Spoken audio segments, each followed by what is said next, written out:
환율이 1,400원을 뚫었는데 코스피는 신고가를 찍고 있습니다. 도대체 뭘 믿어야 하는 걸까요? 누군가는 코스피 5천 간다고 외치고 또 누군가는 지금 당장 달러로 환전하라고 소리치죠. 금도 오르고 비트코인도 오르고 부동산마저 꿈틀대는데 가만히 있으면 나만 바보가 되는 것 같은 이 기분. 그런데 막상 뭘 사려고 하면 머릿속이 하얘집니다.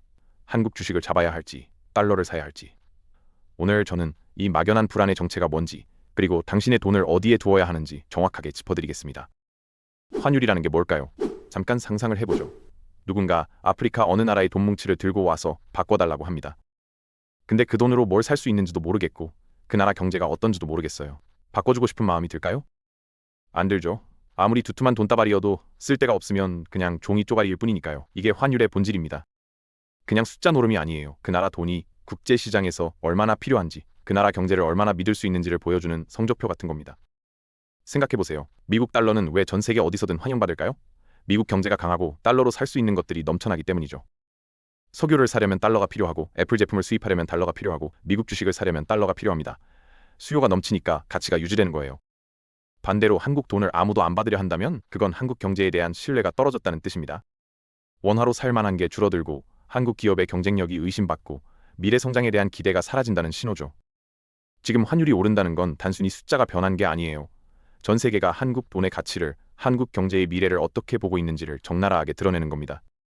1,400원이라는 숫자 자체보다 그 뒤에 숨은 의미를 읽어야 해요. 왜 사람들이 원화를 덜 갖고 싶어 하는지, 왜 달러를 더 찾는지. 이걸 이해해야 지금 벌어진 일들이 보이기 시작하거든요. 환율은 거짓말을 하지 않습니다. 데이터는 거짓말을 하지 않습니다. 지난 20년간 원달러 환율의 흐름을 한번 쭉 보죠. 2000년대 평균이 얼마였는지 아세요? 1,100원대였습니다. 그때만 해도 1,200원만 넘어가면 난리가 났어요. 뉴스에서 환율 비상이라고 떠들고 정부가 긴급 대책을 내놓고 경제 전문가들이 TV에 나와서 심각한 표정으로 분석하고 그랬죠. 그런데 2010년대로 넘어오니까 평균이 슬그머니 1,140원대로 올라갔습니다. 어느새 1,200원이 익숙해졌어요. 사람들이 둔감해진 거죠. 그리고 2020년대, 지금은 어떻습니까? 평균이 1,300원을 훌쩍 넘겼고 1,400원을 뚫어도 예전만큼 충격적으로 느껴지지 않습니다. 이게 무서운 겁니다. 10년마다 환율의 바닥이 계단처럼 올라가고 있어요. 생각해보세요. 2008년 금융위기 때 환율이 1,500원을 찍었을 때 모두가 공포에 떨었잖아요. 그런데 지금은 위기도 아닌데 1,400원대가 일상이 됐습니다. 일시적인 출렁임이 아니라 구조적으로, 추세적으로 원화의 가치가 떨어지고 있다는 증거예요. 예전에 1,100원이 정상이었던 시절은 이제 다시 안 옵니다. 과거의 기준으로 지금을 판단하면 안 돼요. 한국 경제의 체력이 예전 같지 않다는 걸 숫자가 말해주고 있거든요. 우리가 원화를 들고 있으면 시간이 지날수록 그 가치가 조금씩 녹아내린다는 뜻입니다. 마치 손에 쥔 얼음처럼요. 이 흐름을 인정하지 않으면 자산을 지킬 수 없습니다. 눈앞에 등락에 흔들리지 말고 큰 그림을 봐야 해요. 여기서 이상한 일이 벌어집니다. 2025년 미국이 금리를 0.25% 내렸어요. 교과서대로라면 어떻게 되어야 할까요? 미국 금리가 내려가면 달러의 매력이 떨어지니까 달러가 약해지고 상대적으로 다른 나라 돈이 강해져야 정상이죠. 원화도 힘을 받아서 환율이 내려가야 맞습니다. 그런데 원달러 환율은요? 꿈쩍도 안 해요. 여전히 1,420원대를 유지하고 있습니다. 뭔가 이상하지 않습니까? 분명히 달러가 약해질 조건이 만들어졌는데 원화는 전혀 반등을 못하고 있어요. 달러 인덱스라는 게 있습니다. 유로, 엔화, 파운드 같은 주요 6개국 통화 대비 달러의 가치를 보여주는 지표예요. 이 수치가 98포인트 선에서 버티고 있거든요. 달러가 여전히 강하다는 뜻이죠. 금리를 내렸는데도 달러가 강한 건 그만큼 다른 나라 경제가 더 불안하다는 의미이기도 합니다. 그런데 진짜 문제는 따로 있어요. 한국 원화가 다른 나라 통화보다 유독 더 약하다는 겁니다. 유로나 엔화도 달러 앞에서 힘을 못 쓰는 건 마찬가지인데 원화는 그 중에서도 더 처참하게 밀리고 있어요. 마치 반에서 다 같이 시험을 망쳤는데 나만 유독 더 점수가 낮은 것처럼요. 글로벌 시장에서 원화의 위상이 추락하고 있다는 신호입니다. 한국 돈에 대한 필요성이 한국 경제에 대한 기대가 다른 나라보다 더 빠르게 식고 있다는 거예요. 금리 인하라는 호재에도 반응하지 못하는 원화. 이건 일시적인 현상이 아닙니다. 그런데 말이죠. 요즘 코스피가 오르고 외국인이 한국 주식을 사들인다는 뉴스 보셨을 거예요. 이걸 보고 안심하시는 분들이 있습니다. 외국인이 사는데 한국 경제가 나쁘겠어? 이렇게 생각하시는 거죠. 근데 이게 함정입니다. 완전한 착시예요. 제가 하나 여쭤볼게요. 백화점에서 명품 가방이 30% 세일하면 사람들이 몰리잖아요. 그 가방 브랜드의 가치가 올라서 사람들이 줄을 서는 걸까요? 아니죠. 싸니까 사는 거예요. 브랜드를 믿어서가 아니라 지금 안 사면 손해 같으니까 집어드는 겁니다. 지금 외국인들이 한국 주식을 사는 이유가 정확히 이거예요. 삼성전자 주가가 똑같이 6만 원이라고 해볼게요. 환율이 1,200원일 때 외국인이 이 주식을 사려면 50달러가 필요합니다. 근데 환율이 1,400원으로 오르면요? 약 43달러면 돼요. 달러를 가진 외국인 입장에서는 아무것도 안 했는데 주식이 15%나 할인된 거예요. 박앤세일이 벌어진 겁니다. 외국인 매수의 실체가 이거예요. 한국 기업의 미래가 밝아서 사는 게 아니라 환율 덕분에 싸게 살 수 있으니까 들어오는 거죠. 실제로 요즘 외국인 매수 상위 종목을 보면 장기 성장주보다는 단기 차익을 노리기 좋은 대형주 위주입니다. 그리고 나중에 환율이 안정되거나 주가가 오르면 차익 실현하고 빠지는 거예요. 예전에도 이런 패턴은 반복됐습니다. 주식시장이 오른다고 실물 경제가 좋아지는 게 아니에요. 지금의 상승이 진짜 체력인지 환차익을 노린 투기 자금인지 냉정하게 봐야 합니다. 자, 이제 본격적으로 한국 경제의 리스크를 하나씩 뜯어볼게요. 첫 번째는 나라 곧 국간 문제입니다. 요즘 정부가 돈을 얼마나 푸는지 아세요? 민생지원금, 재난지원금, 각종 복지정책까지. 표면적으로는 다 좋은 일이에요. 국민들한테 현금이 들어오니까요. 당장 주머니에 돈이 생기면 기분이 좋죠. 그런데 그 돈이 어디서 나오는 걸까요? 하늘에서 떨어지는 게 아닙니다. 빚이에요. 미래 세대가 갚아야 할 빚을 끌어다 지금 쓰는 겁니다. 향후 5년간 국가 부채가 515조 원 늘어날 거라는 전망이 나왔습니다. GDP 대비 국가 부채 비율이 55%에 육박하게 되는 거죠. 숫자가 와닿지 않으시죠? 쉽게 말하면 우리나라가 1년에 버는 돈의 절반 이상을 빚으로 들고 있다는 뜻이에요. 가정으로 치면 연봉 5천만 원, 버는 집이 빚이 2,700만 원 있는 거예요. 지난 1년 사이 통화 공급량, 그러니까 시중에 풀린 돈이 10% 넘게 늘었습니다. 400조 원이 넘는 돈이 새로 풀렸어요. 문제는 이 돈이 어디로 갔느냐는 겁니다. 공장을 짓거나 기술 개발에 투자되면 좋겠는데 대부분 소비와 복지로 흘러가요. 생산적인 곳에 안 쓰이는 거죠. 일회성으로 쓰이고 사라지는 돈이에요. 그러면 외국인 투자자들은 어떻게 반응할까요?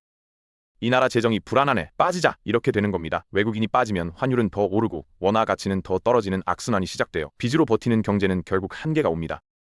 두 번째 리스크는 더 무섭습니다. 돈이야 아끼거나 더 벌면 되지만 이건 되돌릴 수가 없어요. 바로 사람이 사라지고 있다는 겁니다. 경제가 굴러가려면 일할 사람이 있어야 해요. 공장도 돌려야 하고 서비스업도 해야 하고 새로운 기술도 개발해야 하잖아요. 15세부터 64세까지를 생산 가능 인구라고 부르는데 이 숫자가 급격하게 줄고 있습니다. 앞으로 20년 안에 약 940만 명이 사라질 거라는 전망이 나왔어요. 940만 명이면 부산 인구의 3배 가까이 되는 숫자입니다. 상상이 되세요? 일하는 사람이 이렇게 줄어들면 어떻게 될까요? 2050년이 되면 일하는 사람 2명이 노인 1명을 부양해야 하는 구조가 됩니다. 지금 30대 김대리가 있다고 해볼게요. 열심히 일해서 월급을 받는데 거기서 떼이는 세금이 점점 늘어나는 거예요. 왜냐하면 부양해야 할 어르신들은 많아지는데 같이 나눠서 부담할 동료들은 줄어드니까요. 연금도 내야 하고 건강보험료도 올라가고 각종 세금도 늘어납니다. 김대리 입장에선 억울하죠. 열심히 일하는데 손에 쥐는 돈은 점점 줄어드니까요. 월급은 그대로인데 실제로 쓸 수 있는 돈은 쪼그라드는 겁니다. 그러면 소비가 줄어요. 소비가 줄면 기업 매출이 떨어지고 기업이 힘들어지면 고용이 줄고 고용이 줄면 다시 소비가 줄어드는 악순환이 시작됩니다. 경제의 엔진인 내수가 꺼져가는 거예요. 일할 사람이 없는 나라의 화폐는 약해질 수밖에 없습니다. 세 번째 리스크는 산업입니다. 지금 전 세계가 어떻게 돌아가는지 아세요? 미국과 중국이 기술 패권을 놓고 전쟁을 벌이고 있어요. 반도체, AI, 이 두 가지가 미래를 결정할 핵심 산업이거든요. 미국은 반도체법을 만들어서 천문학적인 돈을 쏟아붓고 있고 전 세계 인재들을 빨아들이고 있습니다. 중국도 자국 기술 육성에 미친 듯이 투자하고 있어요. 기술 독립하겠다고 수조 원을 쏟아붓는 중이죠. 그런데 한국은요? 오히려 역주행하고 있습니다. 기술 유출 문제로 시끄럽고 규제는 풀리지 않고 핵심 인재들은 해외로 떠나고 있어요. 삼성 출신 엔지니어가 미국 회사로, 중국 회사로 빠져나가는 뉴스 보신 적 있으시죠? 몸값을 몇 배로 쳐주니까 떠나는 거예요. 기술은 결국 사람인데 그 사람들이 빠져나가고 있습니다. 경쟁국들은 밤을 새워가며 일하는데 우리는 어떻습니까? 주 4, 5일제 논의가 나오고 있어요. 워라밸이 중요하다는 건 맞습니다. 저도 쉬는 거 좋아해요. 근데 지금 그럴 때가 아닙니다. 달리는 경쟁자들 옆에서 우리만 쉬겠다고 하면 어떻게 되겠어요? 과거에 한국이 잘했던 산업들도 위협받고 있습니다.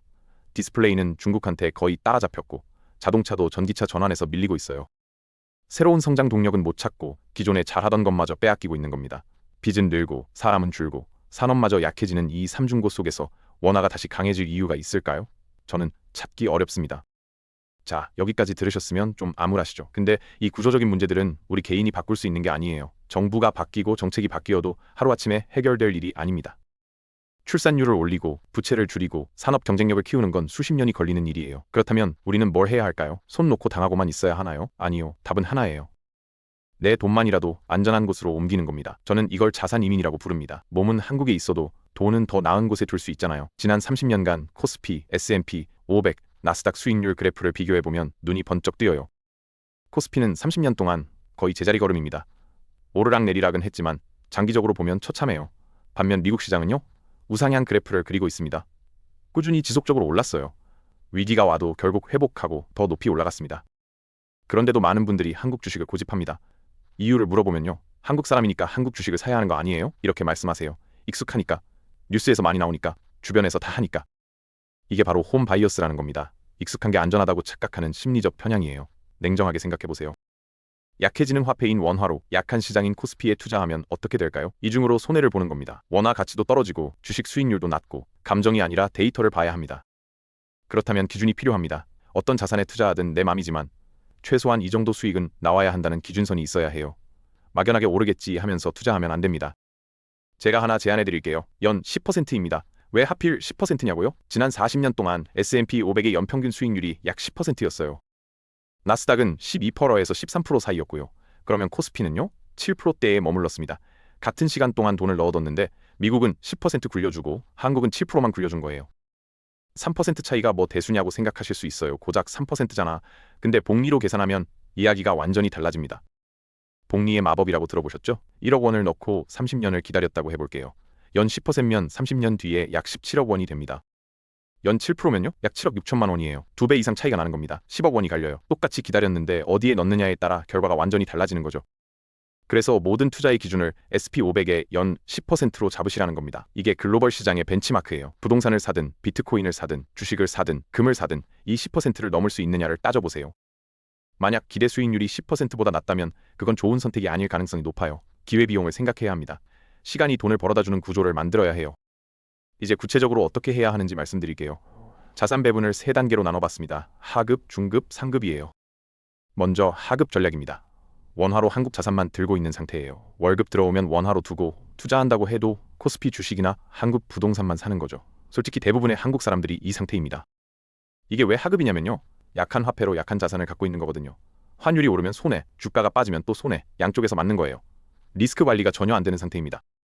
다음은 중급 전략이에요. 원화로 미국 자산을 사는 겁니다. 요즘 증권 앱에서 쉽게 할 수 있잖아요. 미국 S&P 500 추종 ETF나 나스닥 ETF를 원화로 사는 거예요. 이렇게 하면 한국 시장의 리스크는 피할 수 있습니다. 미국 시장의 성장성은 가져올 수 있는 거죠. 근데 여전히 환율 리스크는 남아있어요. 원화 가치가 떨어지는 건 막지 못하는 겁니다. 그래도 하급보다는 훨씬 나아요. 한 발자국 전진한 거예요. 마지막으로 상급 전략입니다. 직접 달러로 환전해서 미국 자산을 사는 겁니다. 이게 가장 이상적이에요. 화폐의 안정성도 확보하고 자산의 성장성도 확보하는 거죠. 강한 돈으로 강한 자산을 갖는 겁니다. 달러를 들고 있으면 환율이 올라도 괜찮아요. 오히려 이득이죠. 당장 전 재산을 환전하라는 게 아닙니다. 생활비는 원화로 드세요. 다만 여유 자금은 조금씩 중급에서 상급으로 옮기는 겁니다.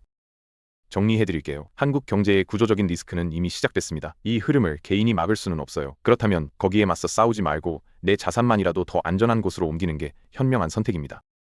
앞으로는 돈을 얼마나 버느냐보다 번 돈을 어디에 두느냐가 더 중요해져요. 환율은 내일 당장 떨어질 수도 있습니다. 하지만 자산 배분의 방향을 잘못 잡으면 그건 되돌리기 어려워요. 속도보다 방향이 중요합니다. 소비형 화폐에서 성장형 자산으로 조금씩 옮겨두세요. 시간이 흐를수록 그게 당신의 자산을 지키는 힘이 됩니다.